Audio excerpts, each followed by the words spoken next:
je suis Ronan Herry, je suis postdoc au centre Henri Lebègue et pour ces 5 minutes Lebègue, je vais vous parler d'une erreur d'Henri Lebègue.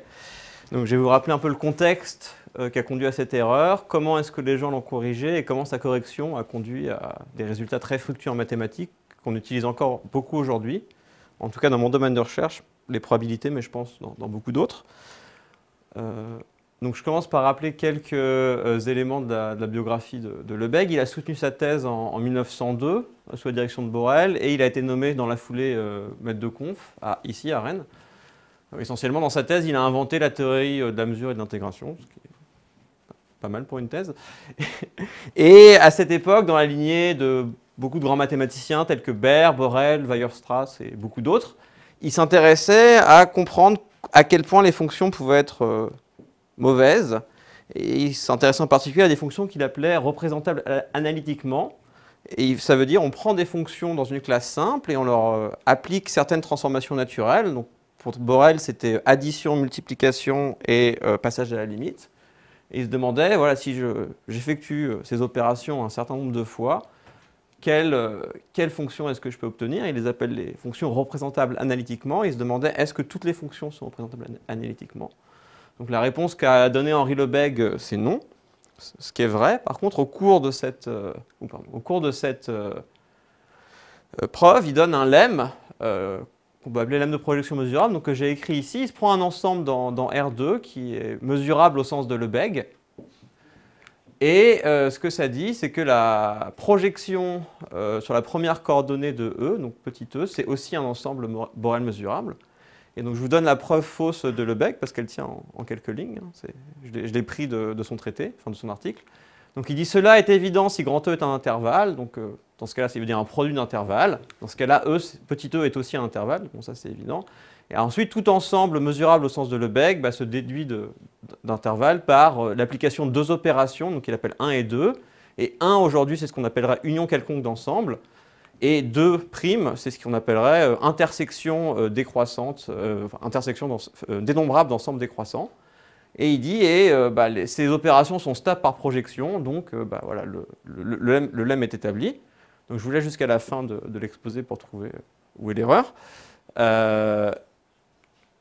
Et donc l'erreur est restée inaperçue pendant 12 ans. C'est Sousline qui, durant sa thèse aussi, trouve l'erreur de Lebègue, et même pire que ça, il montre que ce n'est pas juste la preuve qui est fausse, c'est que le lemme est faux. C'est-à-dire qu'on peut avoir un ensemble mesurable au sens de Lebègue dont la projection n'est pas mesurable.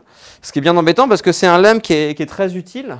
Je reviendrai un peu là-dessus à la fin de l'exposé. Donc il décide d'essayer d'étudier ces ensembles qui peuvent être obtenus par projection, ce qui est assez naturel en mathématiques. On découvre un objet auquel on ne s'attendait pas, on lui donne un nom, et on les étudie. Donc lui, il appelle ça les ensembles analytiques, mais c'est ce qu'aujourd'hui on appelle les ensembles sousliniens, en particulier dans Bourbaki par exemple, c'est comme ça qu'il les appelle.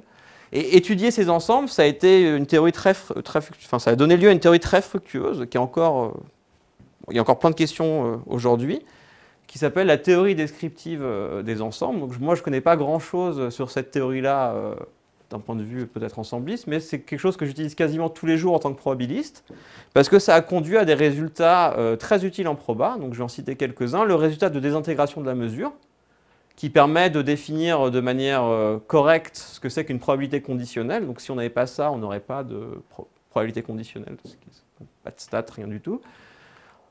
On peut corriger le lemme de projection mesurable en mettant des bonnes hypothèses sur les espaces de départ, ce qui permet de définir de manière correcte le temps d'arrêt, les temps d'arrêt qui sont des outils absolument fondamentaux dans le calcul stochastique. Donc pareil, sans cet outil-là, pas de calcul stochastique non plus. On peut adapter aussi ce lemme pour faire ce qu'on appelle un lemme de sélection mesurable ou un lemme de choix mesurable. Donc c'est trouver une fonction de choix qui a la propriété d'être mesurable, ce qui permet de définir le tiré en arrière de mesure. Et c'est aussi très utile dans la définition des ensembles capacitaires qui apparaissent en théorie du potentiel, qui a des liens très forts avec la théorie du potentiel. Et ici, j'ai laissé 3 petits points et un point d'interrogation parce que je serais assez curieux de savoir, dans les autres domaines des mathématiques, si en fait on utilise aussi ce genre d'outils et à quoi ils sont utilisés. Voilà, merci de m'avoir écouté et faites des erreurs.